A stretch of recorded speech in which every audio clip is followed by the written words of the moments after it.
talk to me a little bit about what you did during that downtime. So, did you revamp set list? Did you write new music? Did you go back to the drawing board? What different things did you do during the time that you're just waiting? So there was it was a very interesting roller coaster ride for me.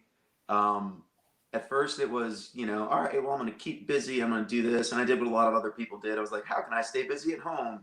I made myself a COVID garden in my front yard, and like was growing vegetables and very proud of myself. I learned how to can and pickle things, for the first time, and it was because I was kind of trying to find my own words. And as a songwriter, like you often get hit with inspiration and then drought for a while where you just can't come up with Mm, what you really want to communicate.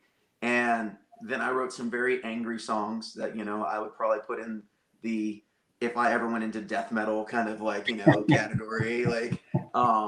And then I wrote some kind of morose songs and kind of like, oh, this is like my Guster dashboard confessional time, where I'm just like very into my feelings. It's very emotive. And then it leveled off into like, all right, well, let's be optimistic. And so I've had these phases of writing, and whether I actually like put that out into the world, we will see. But it was more for my benefit and keeping myself sane, because when you're stuck in your house and it's just me and my dog, and I found myself having full blown conversations with my dog and doing both sides of the dialogue, I feel as though that's like a scotch too close to like psychosis, right. you know, and and then I had to rethink the business too, and like what really resonates. And so we're focusing on developing a mobile app that's like along the fintech kind of thing. So trying to see if that can solve some of the problems and help capture more opportunities for the music community and people who are freelancers. And the feedback that I was getting from them in the community was that that would be helpful, but they're also craving more information, more education about what they can do to overcome these obstacles. A lot of them are financial, a lot of them are opportunity based. Like, how do you navigate that? How do you get into the streaming thing? How do you use a Switcher studio? Like, how do you do all those things online that you really didn't need to know as a performing musician live? But now that's become something that you have to do to supplement what you do live. So there's been a lot of changes there.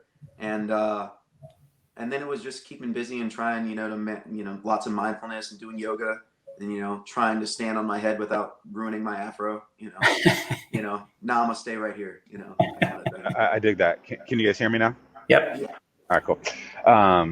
So it's interesting that I know we were talking a little bit about PPP and stuff like that, and from what I can gather from it, a lot of it was established for people who have your traditional payroll systems, and a lot of people in your world, it sounds like musicians and people that are contractors in this kind of way don't have traditional payroll ways, and so it sounds like you are there's frustration from those type of individuals who really desperately did need that money, who were receiving it and being normal humans, normal business people of the world, yet our state and our federal government were creating opportunities for the people who we're not creating opportunities for the people who need it most in the world of where they actually use it. And so I Right. know that was a frustration that I had sent to many people. I was like, sorry, I get it. Like, you pay yourself a lot different way. And so Yeah. does that frustrate you that like the government, a lot of people in government have never owned a business, yet they're making business decisions? Because Well, yeah, I think yeah, that it comes down to that basic human need to feel heard and understood, right? yeah, And like if you choose to do this thing that people really appreciate, I really do believe that people crave the arts and music in general, like to get through their daily lives. Like it's so integrated into everything you do. If you're a content creator, you use music in the background. If you're having an event, you have music. If you're having a rally, you're having like intro music and outro music and stuff to keep people entertained. It's so much ingrained and interwoven into everything. And then for a policy decision to come down that really seems to just dismiss the fact that you legitimately make money doing what you do, as an industry. Like they've just said, oh no, that's the arts. It's kind of what they do in schools. Like that's the first thing cut. They cut the arts programs, and then they cut this, and then they defund this, and but it's so ingrained. And then as a musician myself, I was very upset that I was told by unemployment before they included us in PUA, and by the people I talked to about PPP, that, oh, I'm sorry, you're just such a small entity, and because you didn't ever pay into unemployment because you had the opportunity to. And I was like, well, I was told by my accountant that because I will never get paid out of this system because I don't qualify, that I shouldn't pay into it. So like I'm all these things, and it was like I'm trying to follow the rules, but I was set up to fail. And then I'm not considered by Big Brother, like the government in general, that that's something that's legitimate in their eyes. And so when you are made to feel illegitimate, it really did sting. Like what makes my business any less important to people than, yeah, and to the economy than, a food truck. You Well, know, you know, it, what's interesting is something I've been fighting local governments and the state and things like this for years is their mindset on employees. It needs to be switched. And so forever it was, we need to attract 4 companies with 1,000 employees each, because that's going to help save save the world, if you will. Right. And right, I was like, well, what if we flip flop that and had 1,000 companies with 4 employees? And those are going to be more entrepreneurial businesses. And it's right. just like, they dismissed that even in that case. And so I'm not surprised that things went the way that it did. It's unfortunate, but it's just like, you know what, things are built around employees, which is Yeah, fine, but then realize that the person who are employing those employees need to have to be heard as well. And so right. I'm with you on that. What's interesting, and I hadn't thought about this until this morning, but for years people talk about don't move an aircraft carrier out of our area, right? That's 7,000 people on the boat, the families Right. associated with it, but then the trickle effect of that to the business community and the, we're going to call them ancillary businesses that don't matter as much, right? Because that's really Right. what we're talking about now. Yes, that's Yeah. sarcasm there, right? Yeah. And so the trickle effect, because if you don't say it's sarcasm, then the internet takes it the wrong way, and they think that you're Right. just like this donkey. And it's like, guys, Yeah. sarcastic. Clearly, I'm sarcastic.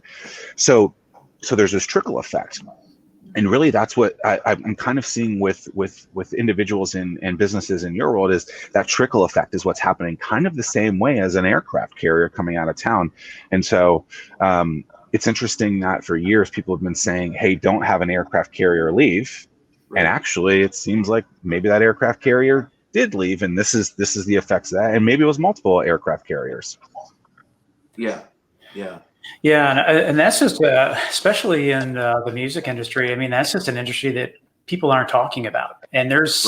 it's a lot more than just the musicians that you see on stage. I mean, there's sound guys, and there's lighting guys, and there's people constructing stages, and Right. there's Right. so many people that are behind the scenes that, I mean, they're hurting right now. And Right. until you mentioned it, do acts like the Kenny Chesneys or Luke Bryans, I mean, are they structured as LLCs where they're contributing in ways that it seems like everybody is hurting right now. Yeah. Well, I mean, it's from the musicians that are like me, that are very much ingrained in the local scene, to the hobbyists that do it maybe 1 or 2 shows a week and it's not their full-time job, all the way to the people who are like, the ones who've made it, who are going on tour and all of that, then their tours got canceled.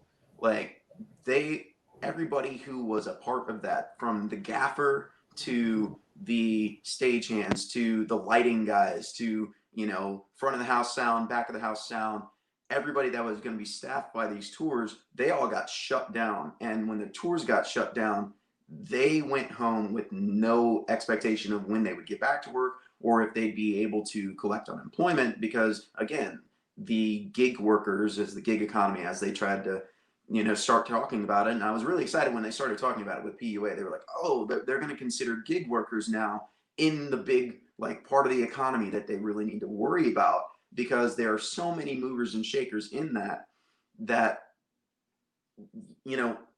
it's not just the performer that you see on stage, it's everybody else that makes it happen.